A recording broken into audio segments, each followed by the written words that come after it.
रोजाना कथा के वीडियो देखने के लिए इस चैनल को सब्सक्राइब कीजिए।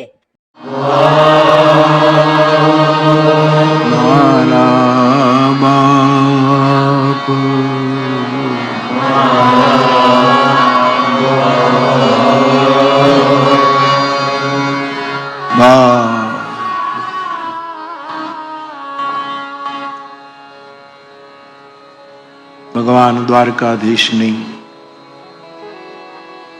આ દિવ્ય ભૂમિ, એ ભૂમિને પ્રણામ કરીને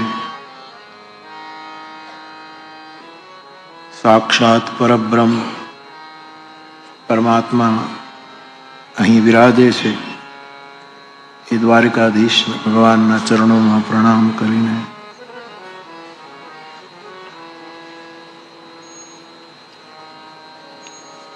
જગદગુરુ ભગવાન શંકરાચાર્ય એમની આ શારદા પીઠ અને શારદા પીઠ પર આસીન વર્તમાન અનંત શ્રી વિભૂષિત જગદગુરુ શંકરાચાર્ય ભગવાનના ચરણોમાં પ્રણામ. જેની નામ નિષ્ઠાએ બહુ મોટું કામ કર્યું એવા નામનિષ્ઠ, નામલીન, નામસ્થ પૂજ્યપાદ પ્રેમ ભિક્ષુકજી મહારાજ ની ચેતનાને પ્રણામ કરું છું અને કથામાં ઉપસ્થિત સૌ પૂજ્ય ચરણોમાં મારા પ્રણામ. વિવિધ ક્ષેત્રના અગ્રણીઓ, કલા સાધકો, સાક્ષરો, વિદ્વાનો, આપ સૌ મારા શ્રોતા ભાઈ બહેનો અને નિમિત્ત માત્ર આ કથાના મનોરથી પરિવાર, એ સૌ પરિવારને પણ મારી પ્રસન્નતા અર્પણ કરું. આગળ વધો.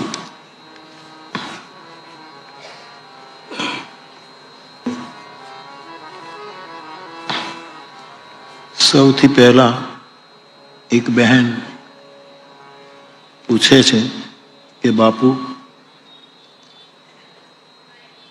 મારા ઘરમાં રામકથાનો બહુ જ વિરોધ થાય છે,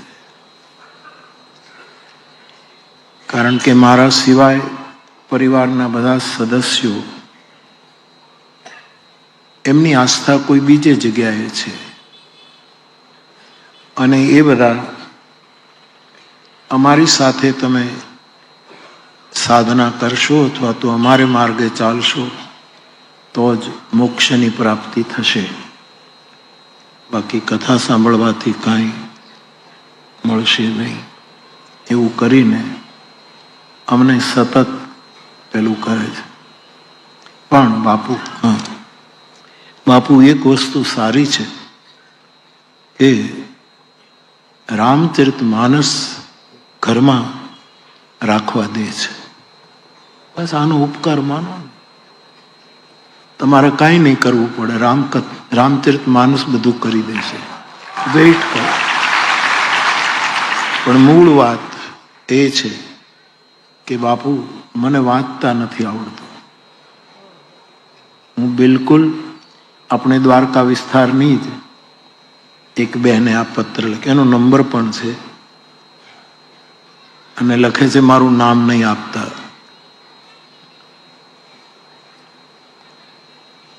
પણ મને વાંચતા નથી આવડતું, હું શું કરું, મારો ઉદ્ધાર થાય.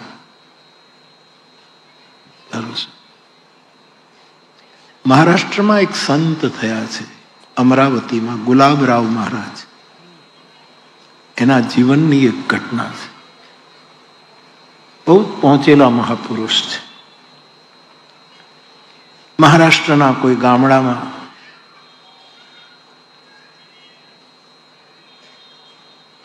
એ મંગલ, જગતનું મંગલ કરવા માટે વિચરણ કરે છે. એ ગામમાં એક હીરાબાઈ નામની ગણિકા રહેતી હતી. એનું નામ હીરાબાઈ છે. એણે જ્યારે સાંભળ્યું કે મારા ગામમાં સંત ગુલાબરાવ પધાર્યા છે, એટલે એને ઈચ્છા થઈ કે આખી જિંદગી શરીરનો વેપાર કર્યો, આ સાધુની જો મારા ઉપર દૃષ્ટિ પડે તો મારું કલ્યાણ થાય, પણ જાઉં કેમ? કાશ્મીરમાં બનેલો 1 કરોડ રૂપિયાનો ગાલીચો હોય અને હું ને તમે ગમે તેટલા ક્રૂર હોઈએ, પણ આપણા પગ કાદવવાળા હોય તો એ ગાલીચા ઉપર પગ મૂકતા પહેલા તો આંચકો લાગે જ કે આના ઉપર પગ કેમ મૂકવું. આખી જિંદગી કીચડમાં વીતી, સાધુની પાસે કેમ જાઉં? જાય છે, દૂરથી પ્રણામ કરે છે. આપની પવિત્રતાને ક્યાંય દાગ ના આવે, આંચકો ના આવે એટલે પ્રભુ હું દૂરથી પ્રણામ કરું છું. આત્મનિવેદન કર્યું, આખી જિંદગી મારી આમ ગઈ છે, મારો ઉદ્ધાર થાય.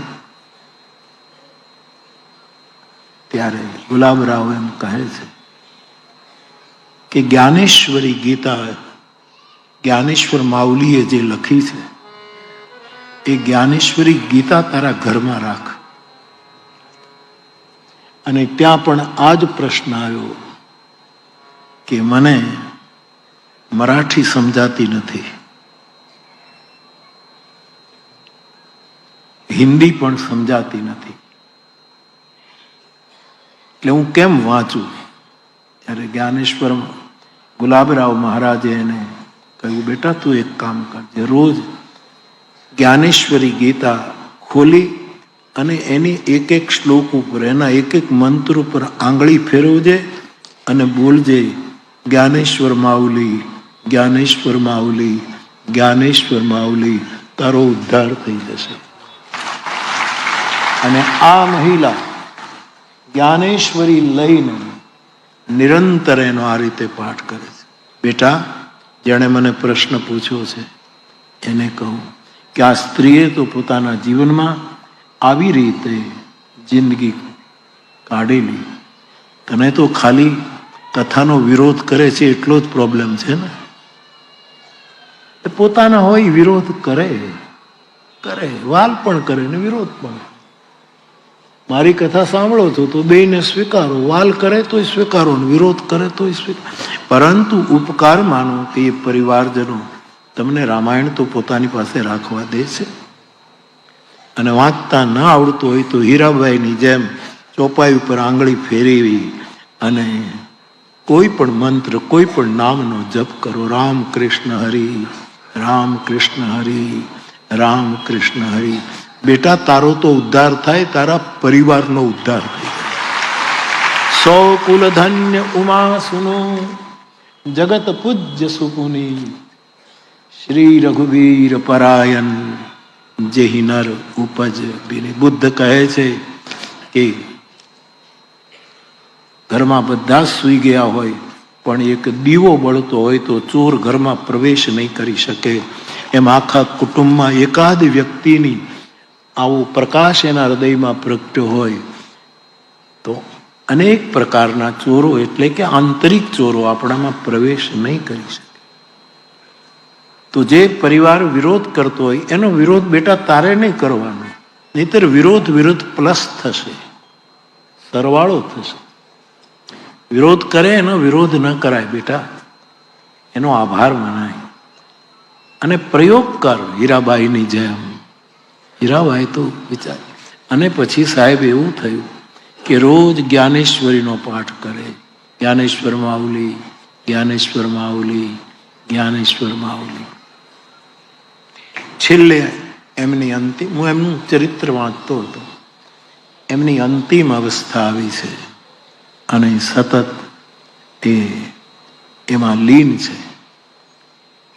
અને છેલ્લે જ્ઞાનેશ્વર માઉલી, જ્ઞાનેશ્વર માઉલી કરતા કરતા એની આંખો બંધ થવાની તૈયારી, ત્યારે ઉપસ્થિત જે કોઈ હશે એને એમણે કહ્યું કે મારા ગુરુને સંદેશો આપજો.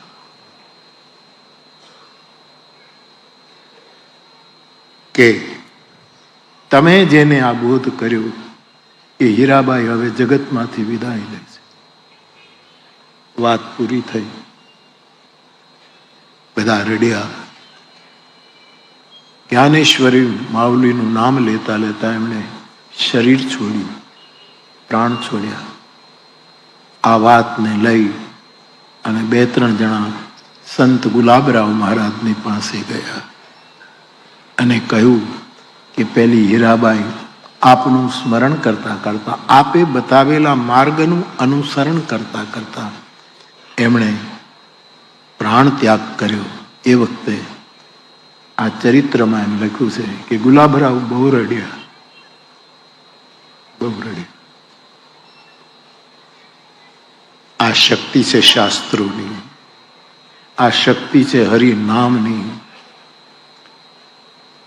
તમે યોગ કરો, યોગા કરો, જરૂર કરો, એના બહુ ફાયદા છે. તમે યજ્ઞ કરો, હવન કરો, બહુ ફાયદા છે. તમે કથા કરો, કથા સાંભળો, બહુ ફાયદા છે. પરંતુ સીધો સરળ અને સ્વાભાવિક માર્ગ છે હરિનામ. વિઠ્ઠલ વિઠ્ઠલ હરિનામ હરિનામ. અને આટલી સરળતાથી રામાયણનું ગાન કરતા કે ચોપાઈઓ ઉપર આંગળી ફેરવતા સહેજે સદગતિ થાય. જો આ ઘટના ઘટતી હોય તો પછી બહુ અઘરા પ્રયોગો કરવાની જરૂર નથી. સીધો સાદો પ્રયોગ છે. પ્રભુ મારો કોઈ આગ્રહ નથી કે તમે રામ બોલો.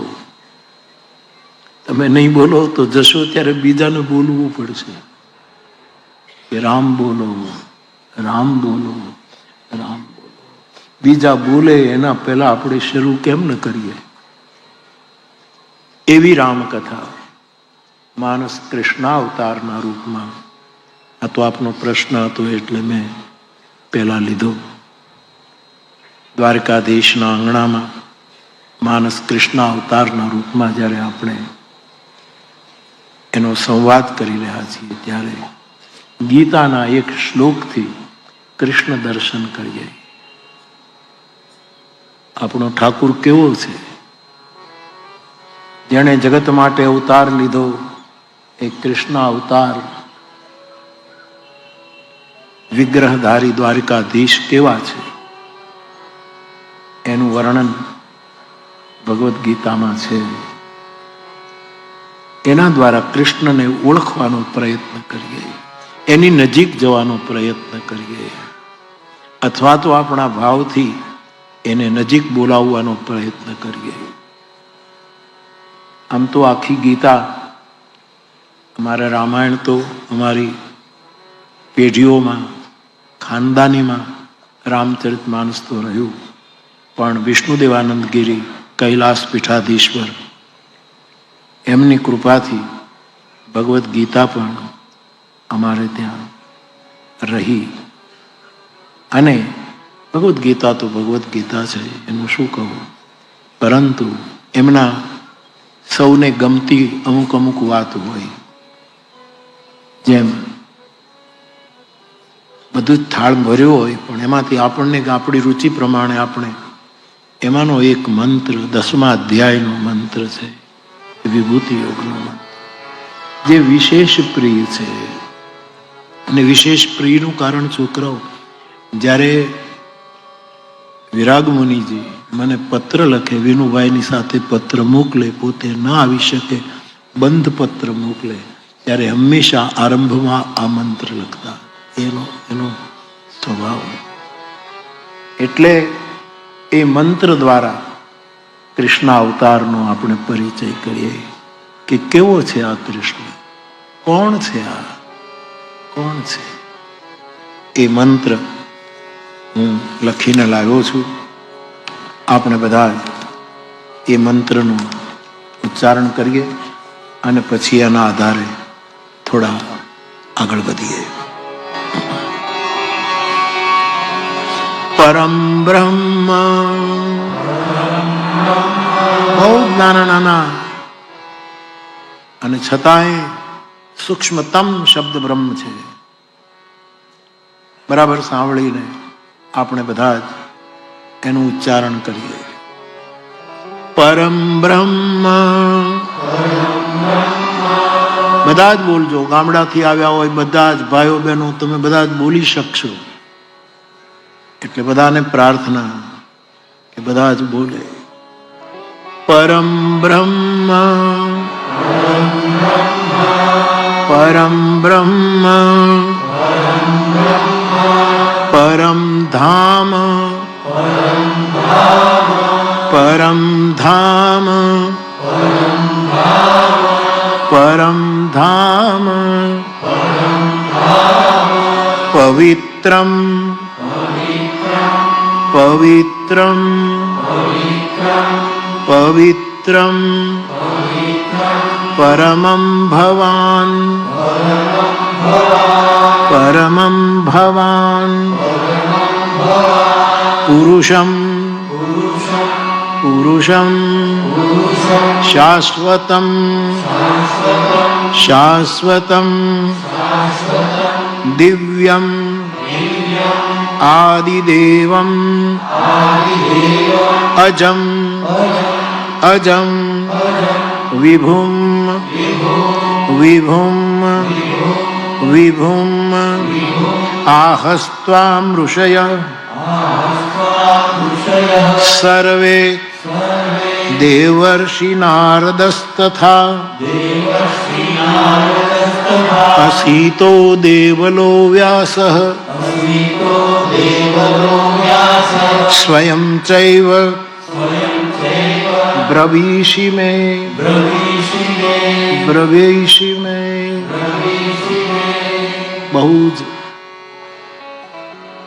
આમ બહુ જ સ્પષ્ટ દેખાય એવો પરિચય કૃષ્ણ અવતારનો, પ્રભુના વિગ્રહનો.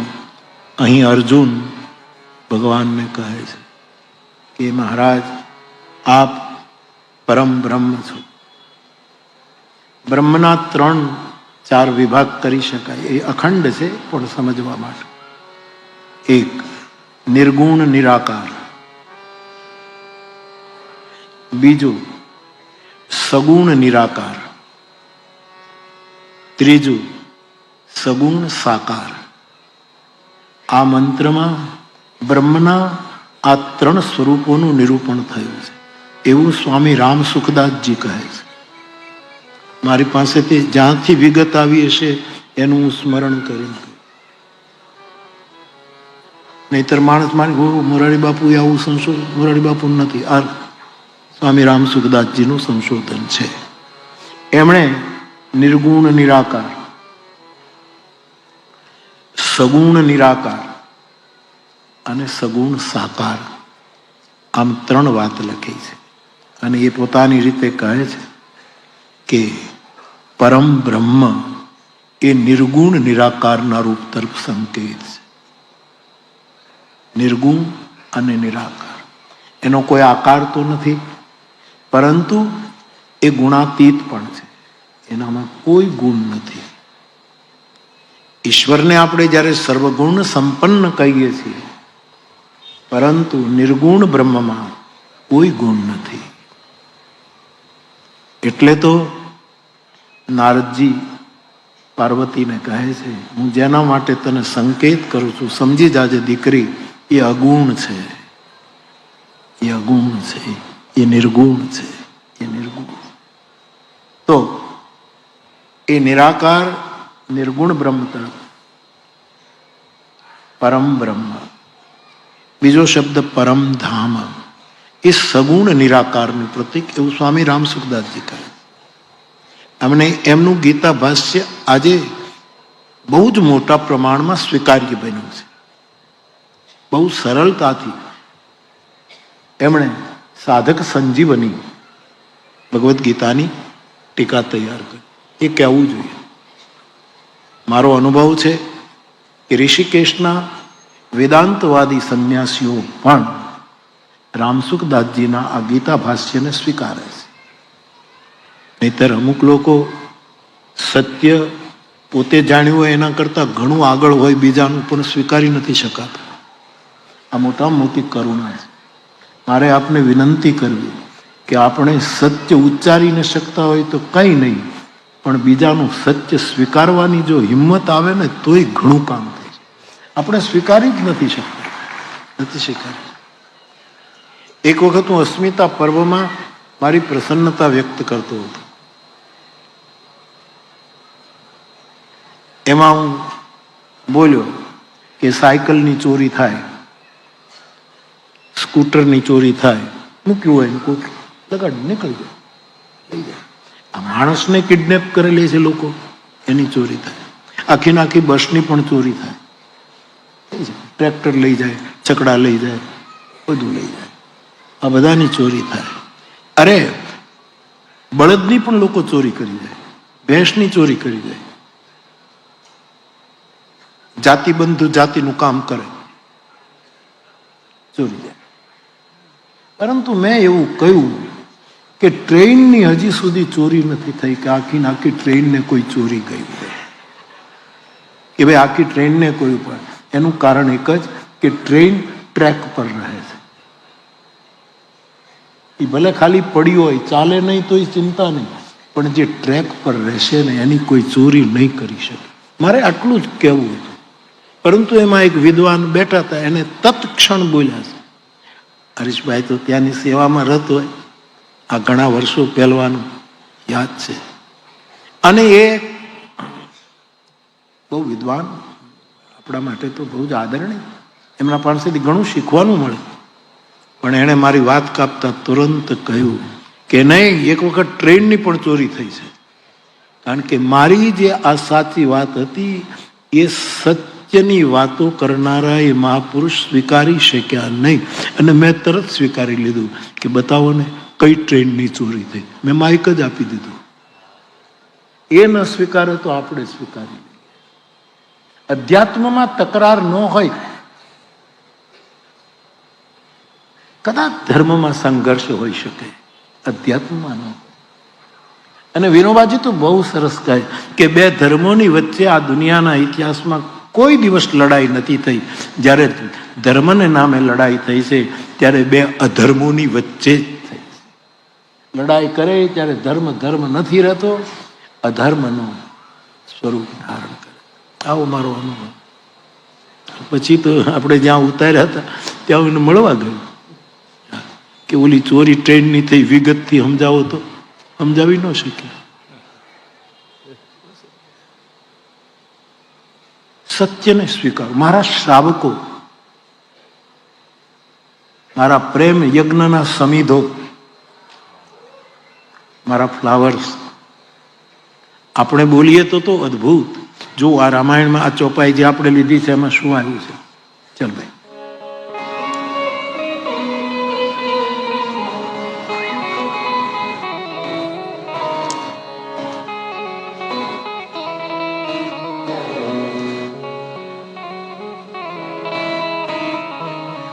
કૃષ્ણ તનયે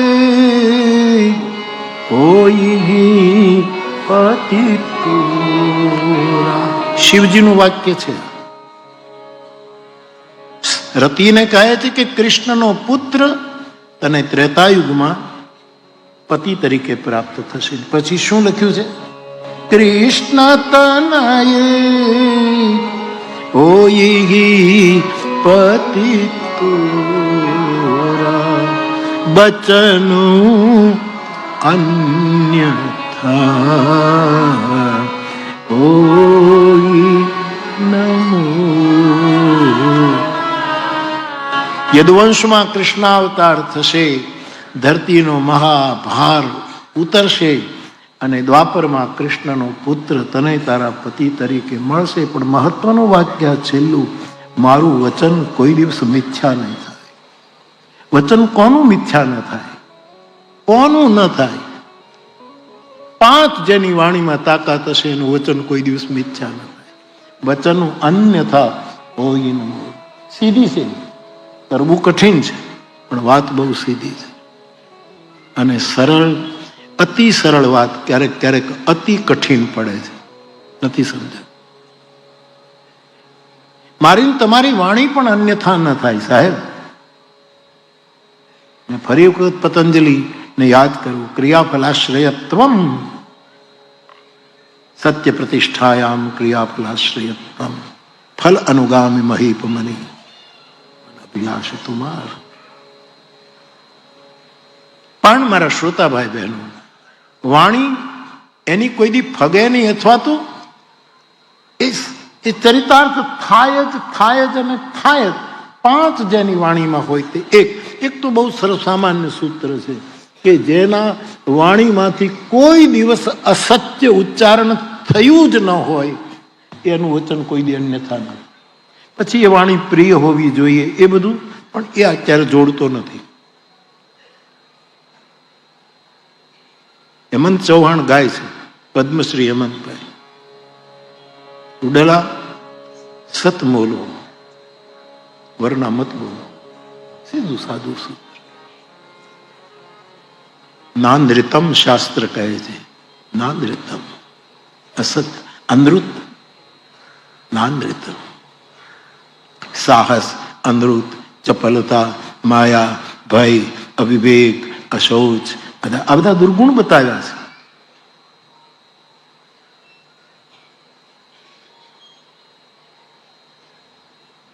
જે બુદ્ધ પુરુષની વાણીમાંથી ક્યારેય અસત્ય ઉચ્ચારણ નહીં થયું હોય, વચન અન્યથા હોય ન મોરા.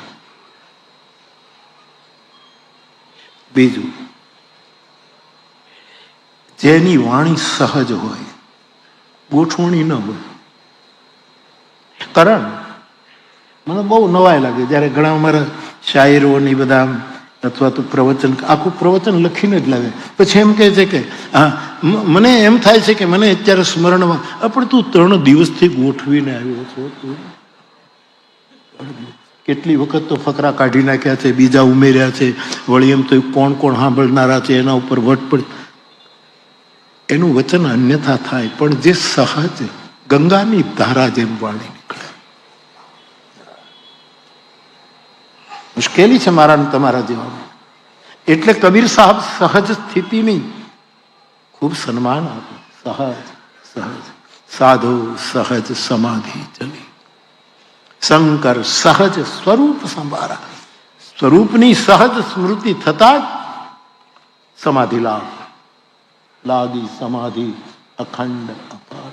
સહજ, જે સહજ બોલતો હશે, કોઈ યોજના. બાળક જ્યારે નિર્દોષ બાળક, જેની પાસે ભાષા નથી, કેવલ તોતળું બોલે છે, એ બાળકની સહજ વાણી, એની પાછળ કોઈ ગોઠવણ નથી, પ્રયોજન નથી, એ સિદ્ધ થાય. સામાન્યમાં સામાન્ય વ્યક્તિ હોય, એનું સમાજમાં, વેદમાં તો સ્થાન ન હોય, ચાલો લોકમાં પણ સ્થાન ન હોય, પણ જો સહજ બોલતો હશે તો ક્રિયાફલાશ્રયત્વમ. મેં એક વાર્તા બહુ જૂની, ઘણા વર્ષો પહેલા હું કહેતો હતો, વચ્ચે તો ઘણું નીકળી ગયું, પણ ક્યારેક વળી યાદ આવીને મેં કીધું હોય કે એક શેઠ વૈષ્ણવ હતા, એને એક જ દીકરો હતો. પહેલા તો સંતાન નહોતું, ને શેઠ 3-4 કલાક પોતાના ઘરમાં ઠાકોરજીની સ્વરૂપ છે અને એની સેવા પૂજન, પરમ વૈષ્ણવ, પતિ પત્ની, પણ સંતાન નથી. એમ કહે છે એટલો મોટો વૈષ્ણવ હતો કે ઠાકોરજી એની સાથે વાતો કરે. હોઈ શકે. હવે પત્ની તો સ્વાભાવિક, એને તો ઈચ્છા થાય કે સંતાન પ્રાપ્તિ થાય. પેલો શેઠ કહે કે ભાઈ આપણા પ્રારબ્ધમાં નથી બાળક, તો મૂકને, આપણે ઠાકોરજીની સેવા કરીએ, ભગવાનની કૃપા છે, સમૃદ્ધ છીએ, સંતાન નથી તો નથી. પણ બિચારી ભૂલી જાય, પણ પાછી એને કર્ણની પેટી જ્યારે નીકળી ગંગામાં વહેતી વહેતી, એ વખતે રાધા, અધિરથની ધર્મપત્ની, અધિરથ ધૃતરાષ્ટ્રનો સારથી છે, સૂતપુત્ર અધિરથ, એ ધૃતરાષ્ટ્રનું સારથ્ય કરે, અને એની પત્ની રાધા, સંતાન નથી અધિરથને અને રાધાને, બહુ દુઃખી છે, રસોઈ કરતી અને વારે વારે પતિની પાસે કે આપણે બાળક નથી, બાળક. લોકો પણ હવે કઈ વાંધો નહીં, નથી તો નથી, પણ કે બોલે તમે સ્ત્રી બનો તો ખબર પડે, પુરુષને આ વાતની ખબર નહીં પડે. શું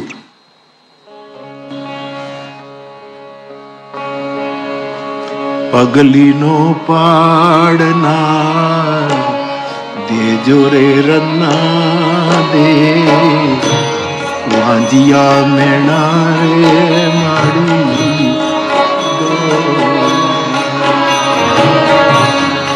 માએ ગાર કરી હોય આંગણામાં, નહીં તો જે ગામડામાં રહ્યા છે અઠવાડિયે જેના આંગણામાં ઓસરીમાં ગારનું લીપણ થયું છે એવા બચપણ જેણે જોયા હશે એને ખબર કે માં ગાર કરે અને છોકરું તો કાંઈ જાણે નહીં એટલે અંદર ચાલવા માંડે અને માં એને અટકાવે નહીં, કારણ કે એને ખબર છે કે આ હું ગાર લીપું એમાં મારા છોકરાના પગલાં પીડ્યા હોય, એટલે મારે એવું બાળક જોઈએ છે કે મારી કરેલી ગારમાં એ પગલાં પાડે. પગલીનો પાડનાર દેજો રે રન્નારે વાંજિયા મેણા રે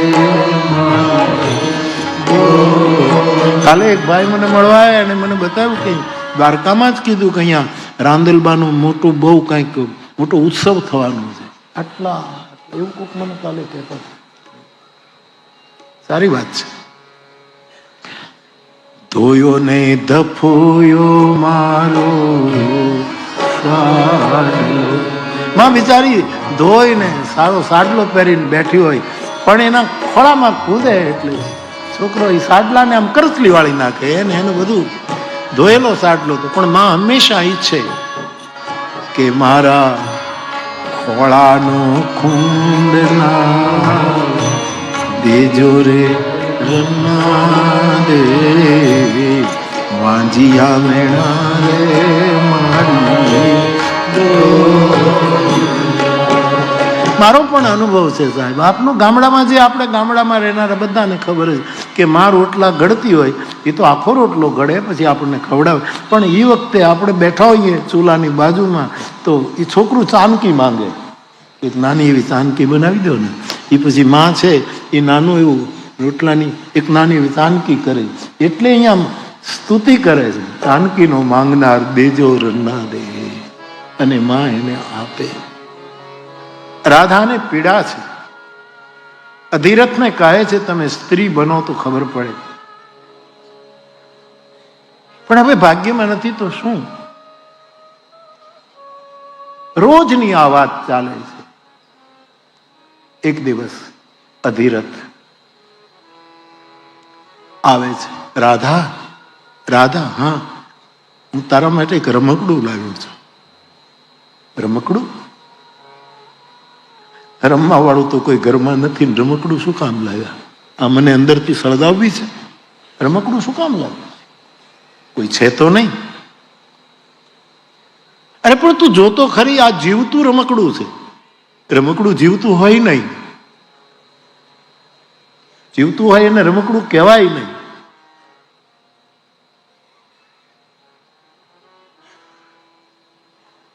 પણ તું જોતો ખરી બિચારી એટલી દુઃખી છે પુત્ર વગર સંતાનો, એ આને સાચું માનતી નથી. પણ એ જ વખતે આમણે કહ્યું કે પણ તું આવ, કે તમે આવો. એ જઈને બાળક છે મંદ મંદ હસે છે. લે આ તો બાળક છે. હા ક્યાંથી? ગંગાને કિનારે હતો, એક પેટી તણાતી તણાતી આવી. મને એમ થયું કે લઈ લઉં, શું છે? ત્યાં પેટી દૂર વહી ગઈ. હું કિનારે કિનારે દોડ્યો, પણ ગંગા મૈયાએ કૃપા કરી, એક એવી પાણીની થપાટ મારી કે પેટી આ બાજુ આવી, મારા પગ સાથે અથડાણી. મેં ખોલી, એમાંથી આ બાળક. તું કહેતી હતી ને કે કોઈ જોઈએ, કોઈ બાળક નહીં, લે આ બાળક. પછી તો બહુ રાજી થઈ. આનું નામ શું પાડે? પછી તો ગાંડી થઈ ગઈ, કાલી ગેલી રાધા થઈ ગઈ, ગેલી ગેલી. ઓહો, વસુશેણ નામ રાખ્યું છે. આનું નામ વસુશેણ. કર્ણ એનું મૂળ નામ નથી, વસુશેણ નામ છે. કર્ણ તો કર્ણમાંથી કુંડળ કાઢીને આપી દીધા ઇન્દ્રને, ત્યારથી એ કર્ણ થયો છે. એના પહેલા એનું નામ વસુશેણ શાસ્ત્રમાં.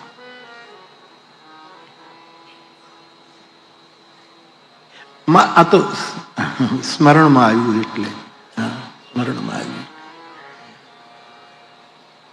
કુંતાને દુર્વાસાનો આશીર્વાદ હતો, બહુ સેવા કરી.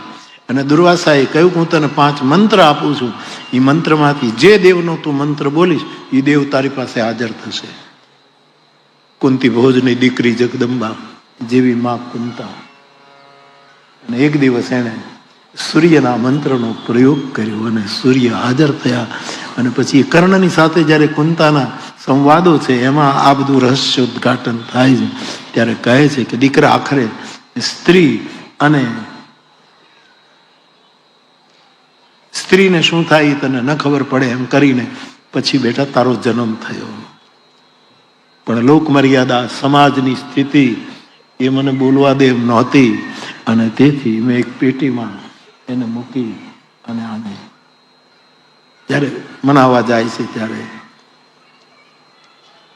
તું સૂર્યપુત્ર છે, તું જ્યેષ્ઠ પાંડવ છે, તું યુધિષ્ઠિરથી પણ મોટો છે. આટલી વાત પછી કર્ણના જીવનના જે અમુક પ્રસંગો છે આપણને કરુણા પણ ઉપજે છે. અને થોડી કરણની આમાં આ પરમ પાત્રો માટે આપણે એની ચૂક શું છે કે એમાં ન જઈ શકાય, પણ એક મધ્યસ્થ બનીને જો એના દર્શન કરીએ તો રહસ્યો બહુ ખુલે, બહુ ખુલે.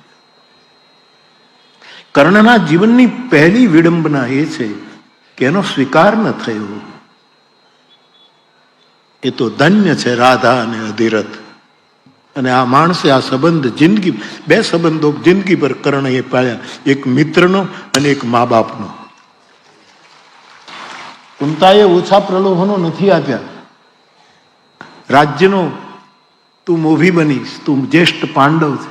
તો કે માં હવે ચીડિયા ચૂક ગઈ ખેત. આ બધું તું મને કહે છે, એ દિવસે તારું આ માતૃત્વ ક્યાં ગયું હતું? મને આવી રીતે તે વહેતો મૂકી દીધો. પણ આ એના જીવનની એક બહુ જ મોટી વિડંબણા. એ પાંડુ પુત્ર હોવા છતાંય આખી જિંદગી સૂત પુત્રના મેણા એને સાંભળવા પડ્યા. સૂત પુત્ર.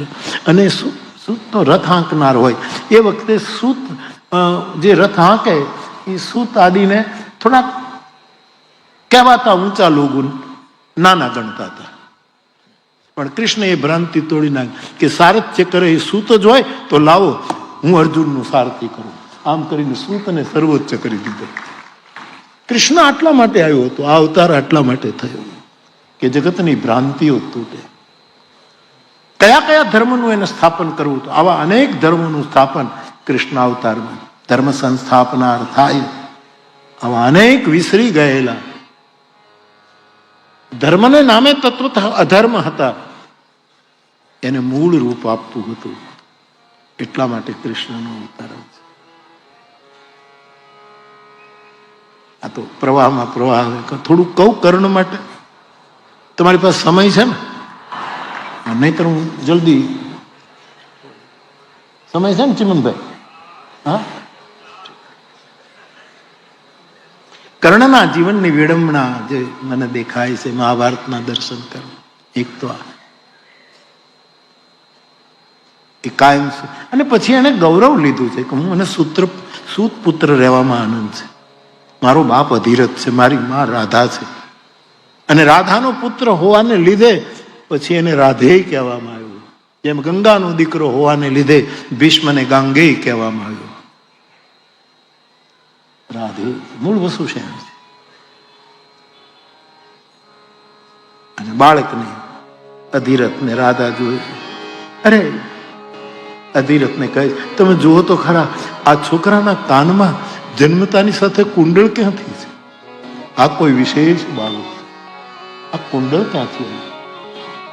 બાપે ખોળામાં લીધો, શરીર ઉપર હાથ ફેર, ઓહો, આને તો શરીરની સાથે જડેલું કવચ પણ છે. આ કોઈ દિવ્ય છે. આપણા ભાગ્ય,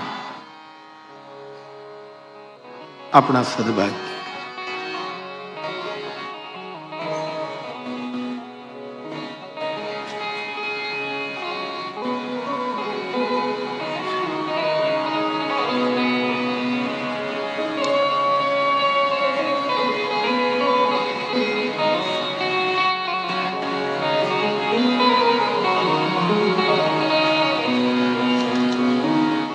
આને કારણ મોટો થાય છે સુષેણ મોટો થાય.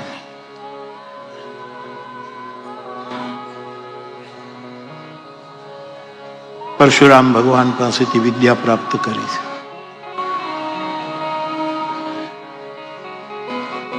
અને બીજી એના જીવનની વિડંબના મુખ્ય કેન્દ્ર પર ટચ કરું છું.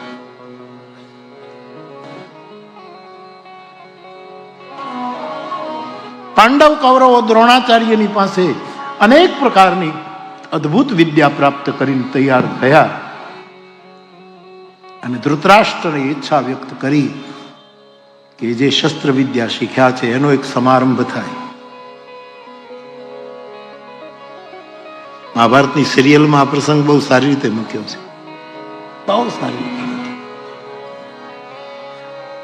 અને એમાં જે પ્રવક્તા બોલે છે બહુ સારું કે જગતની અંદર આવી સભાઓ બહુ ઓછી ભરાણી છે. જે મેં એક વખત જોયું છે આ સિરિયલ.